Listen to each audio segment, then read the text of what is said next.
ठीक है ना, तो हम भी नहीं देंगे वोट। वो हमारा काम नहीं करे तो हम भी वोट नहीं देंगे, ये बात सब स्पष्ट तो होगी। बोल रहे हैं कि आप हमको वोट ही नहीं देते। नहीं नहीं, ये तो उनका ख्याल है, उनको ही मालूम है कितना वोट उनको मिलता है मुसलमानों का। ऐसा नहीं है भाई, जो चीज़ें दूसरे धर्म के लोगों को हासिल है वो आप यहाँ से छीन रहे हैं मुसलमानों से। यानी वक्फ में जो कुछ भी मुसलमानों को दिया गया है वो मुसलमानों को नहीं दिया गया। आप हिंदू मठों को देख लीजिए, हिंदू टेम्पल को देख लीजिए, उनके जो बने हुए अलग अलग कानून हैं उनको देख लीजिए, गुरुद्वारा प्रबंधक कमेटी का कानून को देख लीजिए, सब जगह वही प्रोविज़न है जो वक्फ में दिए गए थे। हमसे छीन रहे हैं, तो इसका मतलब हमारा कहना ये है कि आप सिर्फ आज हमसे छीन रहे, कल उनसे भी छीन लेंगे। तो हमारा कहना ये है, हम सिर्फ मुसलमानों को आवाज़ नहीं दे रहे हैं, हम इस देश के तमाम इंसाफ पसंद लोगों को आवाज़ दे रहे हैं। उन तक भी बात पहुँचाई है हमने, और उनको भी समझा दिया है कि ये बिल किस तरह से हमको अफेक्ट कर रहा है। लेकिन बहरहाल वो उनकी जो मजबूरियाँ होंगी वो जानते हैं। वक्फ अमेंडमेंट बिल को लेकर पूरे देश में बवाल मचा हुआ है। खास करके मुसलमानों के अंदर ये स्थिति बनी हुई है कि अब आगे क्या होगा। जिस तरीके से 2014 में नरेंद्र मोदी की सरकार आई है, दिन ब दिन हालात बदलते रहे, सूरत भी बदलते रहे, लेकिन अब all India Muslim personal law board जो है किसी भी तरीके से इस मामले पर झुकने को तैयार नहीं नज़र आ रहा है। और इसी मुद्दे पर हमारे साथ बातचीत करने के लिए कासिम इलियासी साहब हैं। क्या कुछ आप लोगों की मांगे रहीं जो अब आप लोग अंतिम पैदान पर पहुंच गए? देखिए, ये मामला जब सदन में बिल आया था उस वक्त से ही हम लोग लगातार प्रयास कर रहे हैं कि यहाँ की जितनी सेकुलर पार्टीज़ हैं, जो बीजेपी के अलाइज हैं, उनसे मिलकर समझाने की कोशिश कर रहे हैं कि ये बिल जो है, ये बिल पूरी तरह से वक्फ की प्रॉपर्टी को ख़त्म कर देगा, तहस नहस कर देगा। ये बिल वापस लिया जाए। और हमने ये बात भी कही कि हमने जेपीसी के सामने पूरा पक्ष रखा अपना, एक उन्होंने जितने अमेंडमेंट किए सब पर अपनी आपत्तियां जताई। हमने जो है तकरीबन 5 करोड़ करीब ईमेल भेजे जेपीसी को, और हमारे लोगों ने, संस्थाओं ने जगह जगह उनसे मुलाकात की, लेकिन उसको कोई फ़ायदा नहीं हुआ, कुछ हासिल नहीं हुआ। जेपीसी ने यहाँ तक कि जो जेपीसी के अपोजिशन मेंबर थे उनकी भी चीज़ों को नकार दिया। और अब जो बिल लाया जा रहा है वो बिल और ज़्यादा सख्त, जो पहले आया था उससे ज़्यादा सख्त बनाकर पेश किया जा रहा है। तो हमारा मानना ये है कि अगर ये बिल मंजूर हो जाता है तो बीजेपी को तो हम देख ही रहे हैं कि वो लड़ा और हुकूमत करो, अंग्रेज़ों की पॉलिसी भी चल रही है, लेकिन अलाइज भी अगर उनका सपोर्ट करते हैं, जो अलाइज, तो फिर ये माना जाएगा कि भाई बीजेपी और अलाइज के अंदर बहुत ज़्यादा अंतर नहीं रह गया। अलायंस की बात करने से पहले एक बात इसमें है, बीजेपी और खुद वजीर आजम ने तो खुले मन से भी और सदन के अंदर भी कहा है कि ये सब अब चलने वाला नहीं है। ये जो आप पुराने ज़माने से लूट की नीति, हड़प की नीति कर रहे थे, वो अब चलने वाला नहीं है। इसके लिए आप डिफेंस के बाद सिर्फ क्या अलायंस पे उम्मीद कर बैठे हैं या कानूनी रूप से भी कुछ कर रहे हैं आप?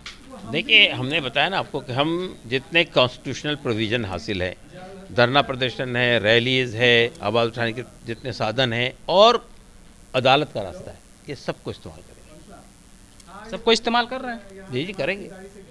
जितने भी एनडीए के सहयोगी दल हैं उन लोगों से आपकी मुलाकात हुई किसी से, आपकी संगठन की? हमारी मुलाकात हुई चंद्रबाबू नायडू से, हमारे जनरल सेक्रेटरी साहब जो बैठे थे, एक बड़ा डेलीगेशन ले जाकर मुलाकात कर चुके हैं। यहाँ नीतीश कुमार जी से, यहाँ जितनी संस्थाएं बैठी थी उन सब ने मुलाकात की जाए। तो आप लोग को मालूम होना चाहिए कि इंडिया अलायंस के जितने भी मेंबर थे उन लोगों के सारे संशोधनों को तो जेपीसी ने एक्सेप्ट कर लिया है, फिर आप लोग को एतराज कहाँ हो रहा है? देखिए, जेपीसी के सारे मेंबर्स की बात सही नहीं है आपकी। अपोजिशन के 10 मेंबर थे उसके अंदर, अपोजिशन पार्टियों के, उन्होंने 44 अमेंडमेंट मूव किए थे, सबको नकार दिया गया। बीजेपी के और अलाइज ने 14 अमेंडमेंट दिए थे, उसको मान लिया गया है। तो ये कैसे आप कह रहे हैं कि तो फिर आपको अलायंस पे कैसे उम्मीद है? फिर उसी पे भरोसा आपको क्यों हो रहा है आखिर भाई कि उनके अमेंडमेंट से ही आपके लिए बेहतरी हो जाएगा? देखिए, पहली बात तो ये है, हमारा कहना ये है कि आप सपोर्ट मत कीजिए बिल को। अगर आप बिल को सपोर्ट नहीं करते तो बिल पारित नहीं हो सकता है, लेकिन आपने सपोर्ट कर दिया तो बिल पारित हो जाएगा। तो हमारा कहना ये कि क्यों नहीं सपोर्ट करें आप, इसलिए कि ये नाइंसाफ़ी पर मबनी बिल है, ये इनजस्टिस पर मबनी बिल है, डिस्क्रिमिनेशन पर मबनी बिल है। भाई जो चीज़ें दूसरे धर्म के लोगों को हासिल है वो आप यहाँ से छीन रहे हैं मुसलमानों से। यानी वक्फ में जो कुछ भी मुसलमानों को दिया गया है वो मुसलमानों को नहीं दिया गया। आप हिंदू मठों को देख लीजिए, हिंदू टेम्पल को देख लीजिए, उनके जो बने हुए अलग अलग कानून हैं उनको देख लीजिए, गुरुद्वारा प्रबंधक कमेटी का कानून को देख लीजिए, सब जगह वही प्रोविज़न है जो वक्फ में दिए गए थे। हमसे छीन रहे हैं, तो इसका मतलब हमारा कहना ये है कि आप सिर्फ आज हमसे छीन रहे, कल उनसे भी छीन लेंगे।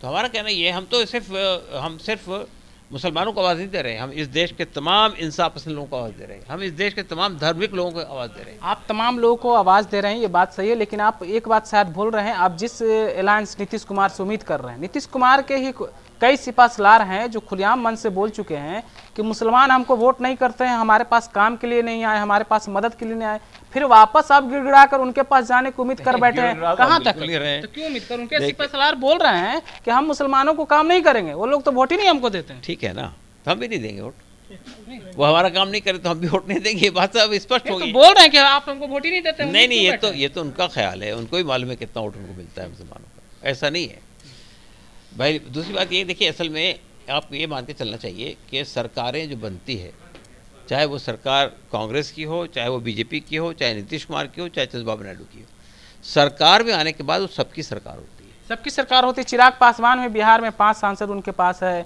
वो तो बोल रहे थे कि हम मुसलमानों के साथ हैं, हमेशा खड़े रहेंगे।